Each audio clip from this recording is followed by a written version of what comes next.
மாண்புமிகு பேரவைத் தலைவர் அவர்களே, மாபெரும் தலைவர்கள் வழிநடத்திய மாண்பும் மாபெரும் வரலாற்று சிறப்பு கொண்ட இந்த சட்டமன்ற பேரவையின் 17வது சட்டமன்ற பேரவைக்கு நம்மையும் நம்ம தமிழக வெற்றி கழகத்தை சார்ந்த சட்டமன்ற உறுப்பினர்களையும் தேர்ந்தெடுத்து அனுப்பின நிரந்தரமாக என் நெஞ்சில் குடியிருக்கும் தாயன்புமிக்க தமிழக மக்கள் அனைவருக்கும் என்னுடைய மனப்பூர்வமான நன்றிகள். 17வது சட்டமன்ற கூட்டத்தொடரின் முதல் ஆளுநர் உரையின் மீதான நன்றி தெரிவிக்கும் தீர்மானத்திற்கு பதிலுரை வழங்க வாய்ப்பளித்த மாண்புமிகு பேரவைத் தலைவருக்கு நம் வணக்கத்தை தெரிவித்துக் கொள்கிறோம். மாண்புமிகு பேரவைத் தலைவர் அவர்களே, இந்த 17வது மாமன்றத்தில் அதிகப்படியான 12 கட்சிகளை சேர்ந்த பிரதிநிதிகள் தேர்ந்தெடுக்கப்பட்டிருக்கும். நாம கொள்கை ரீதியாகவும் நிலைப்பாடு ரீதியாகவும் வேறுபட்டு இருந்தாலும் மக்கள் பணி செய்வதுதான் நம்ம எல்லாருக்கும் பிரைமரியா இருக்கிற ஒரே எய்ம்.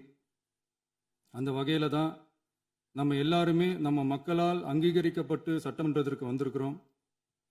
அதனால நாம கருத்தால் வேறுபட்டாலும் மக்கள் சேவை என்ற நோக்கத்தில் நம்ம மாநிலம் சார்ந்த விஷயங்கள்ல நம்ம எல்லாரும் ஒன்றிணைந்து பயணிச்சா நம்ம தமிழ்நாடு என்னைக்கும் எதிலையும் முதன்மை மாநிலமாக திகழும்.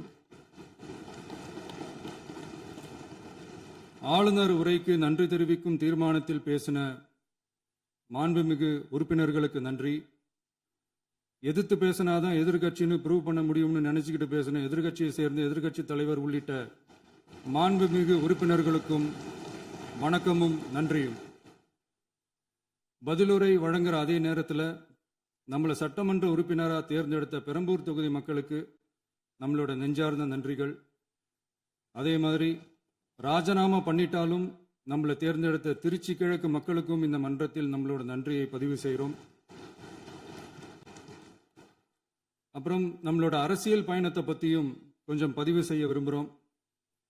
நாம் ஏதோ ஷூட்டிங்லேருந்து நேராக வந்து சிஎம் ஆன மாதிரியே சில பேர் ஒரு இமேஜ் கிரியேட் பண்ணுறாங்க. அவங்களுக்கு அவங்க ஆசைப்படுற லாங்குவேஜ்லேயே சொல்கிறோம், அது வெறும் ரீல் தான், ரியல் கிடையாது. ஒரு சாதாரண நடிகனாக நம்ம கெரியர் தொடங்குச்சு. அப்புறம் அப்படியே சின்சியராக உழைச்சி மேலே வந்தோம். நம்ம கெரியரில் நாம் மேலே வந்ததுக்கு இந்த விஜய் ஒருத்தன் மட்டுமே காரணம் இல்லை, அவனோட உழைப்பு மட்டுமே காரணம் இல்லை. இந்த விஜயோட உழைப்புக்கும் உயர்வுக்கும் பின்னாடி இருக்கிற ஒட்டுமொத்த தமிழ்நாட்டு மக்களோட அன்பும் அரவணைப்பும் தான் காரணம். ஒவ்வொரு வீட்டில் இருக்க ஒவ்வொருத்தரும் நம்மளை அவங்க வீட்டில் ஒருத்தனா ஏற்றுக்கிட்டது தான் நமக்கு கடவுளும் மக்களும் தந்த மிகப்பெரிய வரம். அதுக்காகவே கடவுளுக்கு சமமான நம்மளோட சொந்தங்களான தமிழக மக்கள் அனைவருக்கும் மீண்டும் மீண்டும் நன்றி. இப்படி நம்மளை தாயன்போடு அள்ளி அரவணைச்ச தமிழ்நாட்டு மக்களுக்கு நாம் எப்படியெல்லாம் துணையாக இருந்தோம், எப்படியெல்லாம் மக்களோட மக்களா இருந்தோம்னு சொல்றேன். 1990ஸ்லயே ரசிகர் மன்றமா இருந்தப்பவே மக்களுக்கு துணையா நிற்க ஆரம்பிச்சோம். அதுக்கப்புறம் நற்படி மன்றமாகவும் அதுக்கப்புறம் விஜய் மக்கள் இயக்கமாகவும் மாறி மக்களோட மக்களா நின்றுகிட்டு இருந்தோம். 2008 ஈழத் தமிழருக்கு ஆதரவா உண்ணாவிரதம் போராட்டம் செஞ்சோம்.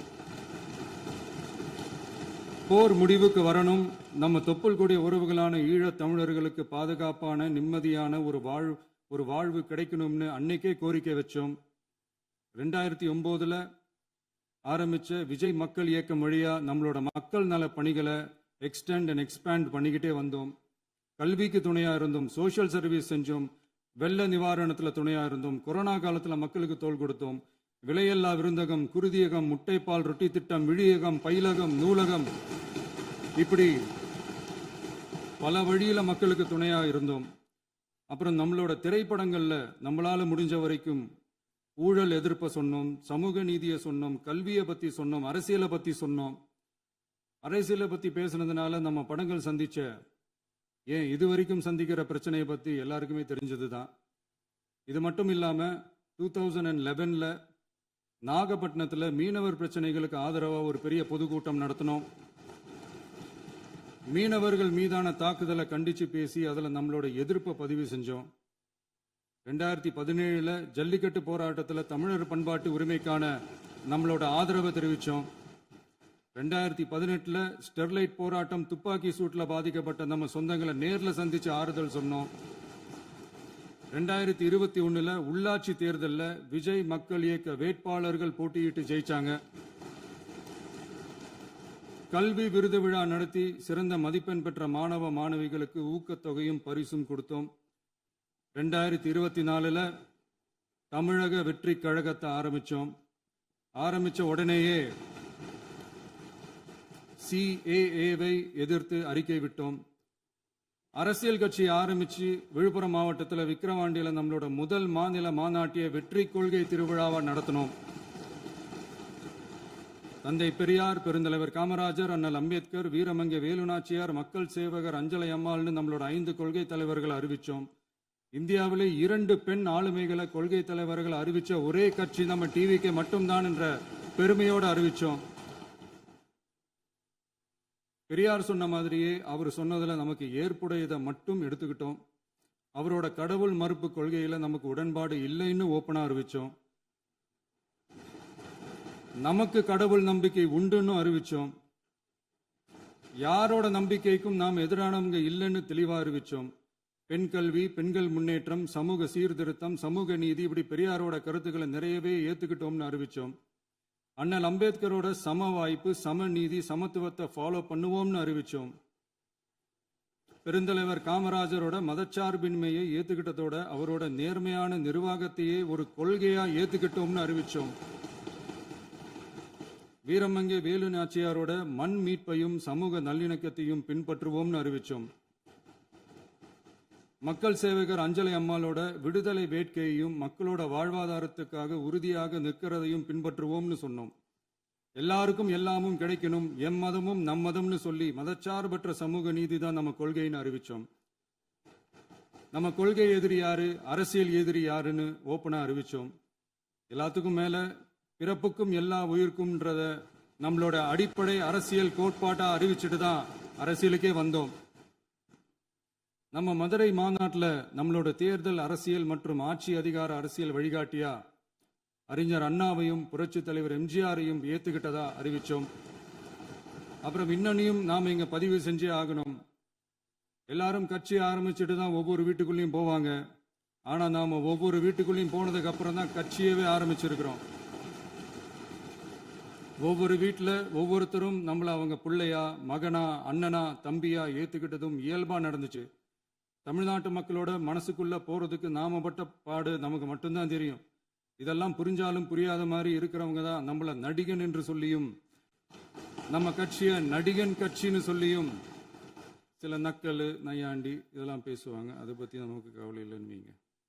இப்படி நம்ம அரசியல் பயணம் ரொம்ப டிரான்ஸ்பரண்டா தான் ஆரம்பிச்சிருக்கு. இந்த 2026 தேர்தலில் கூட்டணியே இல்லாமல் தனியா நின்னோம்.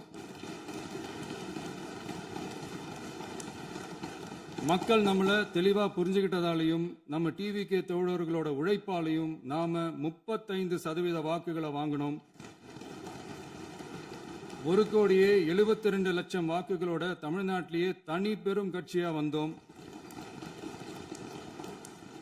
தமிழக மக்களாலையும் நம்மளோட ஆதரவு இயக்கங்களாலையும் இதோ இன்னைக்கு இங்க நம்ம டிவிகே ஆளும் கட்சியா உட்கார்ந்துருக்கிறோம்.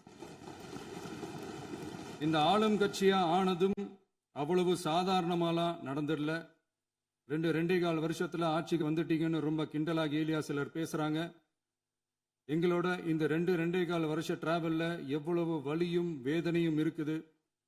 நம்மளோட மக்கள் சந்திப்புக்கே அவ்வளவு இடையூறு, அவ்வளவு தடைகள், ஊர் உலகத்துல யாருக்கும் இல்லாத ஒன்னா நமக்கு மட்டுமே தனியா ஸ்பெஷலா எக்ஸ்க்ளூசிவா நிறைய நிபந்தனைகள், நெருக்கடிகள், கட்டுப்பாடுகள், நம்மளை சந்திக்க வர்ற மக்களுக்கு சரியான பாதுகாப்பு இல்லாம, நம்ம கூட்ட நிகழ்ச்சிக்கு போதுமான பாதுகாப்பு இல்லாமன்னு இன்னும் வெளியே சொல்ல முடியாத நிறைய சூழ்ச்சிகள் எல்லாத்தையும் தாண்டி தான் நாம் இந்த இடத்துக்கு வந்திருக்கிறோம்.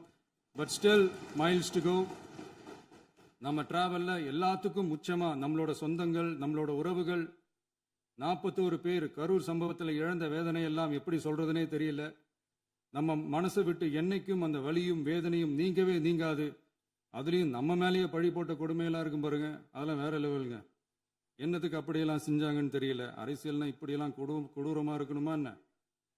சரி விடுங்க. இந்த விஜய் இவனோட மக்களுக்காக எதையும் தாங்க தயாராகிட்டான்.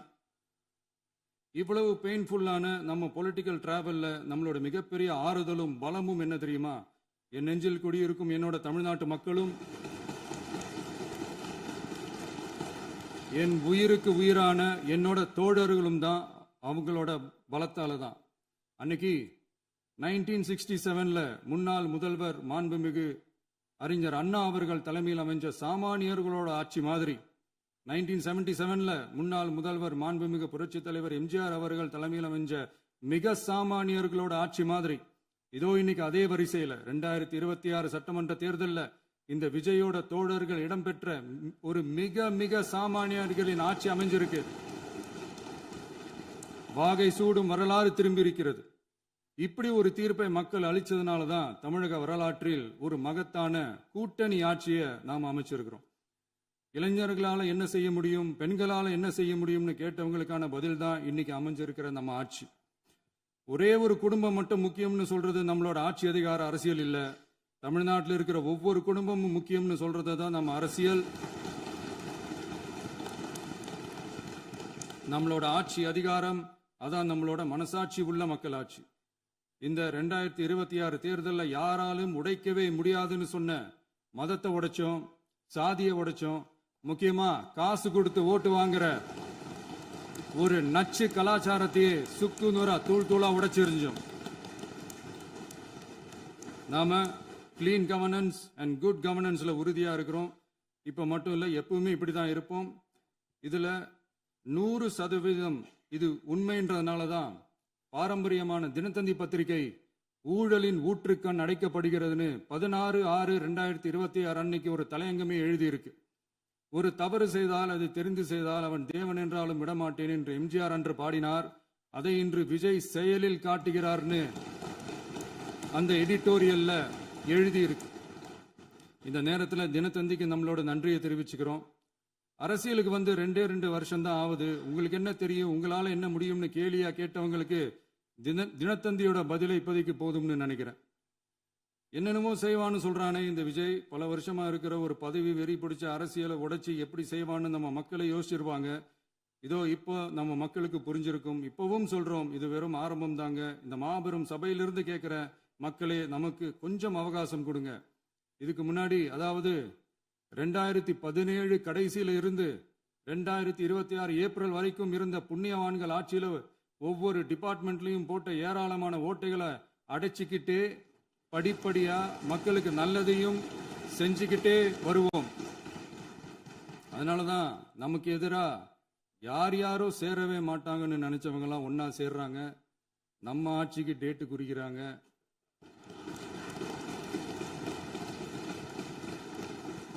சரி, அவங்கள நம்ம மக்களே பார்த்துப்பாங்க, அதை விடுங்க. நாம ஆட்சிக்கு வந்து சரியா 40 நாள் ஆகுது. அதுக்குள்ள என்ன செஞ்சீங்கன்னு கேட்கிறாங்க. ஒரு லிஸ்ட் ஒன்று சொல்றேன் கேளுங்க. பெண்கள் பாதுகாப்புக்காக சிங்கப்பெண் சிறப்பு படை, 200 யூனிட் வரை கட்டணமில்லா மின்சாரம், போதைப் பொருள் ஒழிப்புக்காக தனிப்படை, குறுவை நெல் சாகுபடியை ஊக்குவிப்பதற்காக 134.83 கோடி சிறப்பு தொகுப்பு திட்டம், வழிபாட்டு தலம், ஸ்கூல், பஸ் ஸ்டாண்டுன்னு அதுக்கு பக்கத்தில் இருக்கிற 717 மதுபான கடைகள் மூடப்பட்டன. அங்க வேலையில் இருந்தவர்களுக்கு வேறு கடைகளில் வேலை, கவனிக்கப்படாமல் விடப்பட்ட அம்மா உணவகங்கள் புதுப்பிக்கப்பட்டன. பத்திரப்பதிவு துறையில் பகல் கொள்ளைக்கு ஃபுல் ஸ்டாப் வைக்கப்பட்டுள்ளது. வருகையில்லா ஆவண பதிவு முறை கொண்டு வர உத்தேசிக்கப்பட்டு செயல்பாட்டில் உள்ளது. அரசு மற்றும் தனியார் மருத்துவமனையில் ஸ்கேன் மையங்களில் கருவுறுவதற்கு முன் மற்றும் பின் ஏற்படும் தவறுகளை கண்காணிக்கவும், மருத்துவ நிறுவனம் முறைப்படுத்தும் சட்ட விதிகள் பின்பற்றப்படுகிறதா என கண்காணிக்கவும், மருத்துவ மற்றும் ஊரக பணிகள் இயக்கத்தின் பயன்பாட்டிற்காக 40 புதிய வாகனங்கள் வழங்கப்பட்டுள்ளது. கூட்டுறவு வங்கியின் ஏழை எளிய மக்கள் வாங்கிய கடனுக்கு முதல் முத்தாய்ப்பாக ரூபாய் 2045 கோடி தள்ளுபடி வழங்கி ஆணையிடப்பட்டுள்ளது. ஒன்றிய அரசிடம் கேட்டுக்கொண்டதற்கிணங்க கடந்த 2 வருடமாக நிறுத்தி வைக்கப்பட்ட இருந்த ಹೆಚ್ಚಿನ ವಿಡಿಯೋಗಳಿಗೆ ಪ್ರತಿಧ್ವನಿ ಯೂಟ್ಯೂಬ್ ಚಾನೆಲ್ ಸಬ್ಸ್ಕ್ರೈಬ್ ಮಾಡಿ, ಬೆಲ್ ಐಕಾನ್ ಕ್ಲಿಕ್ ಮಾಡಿ.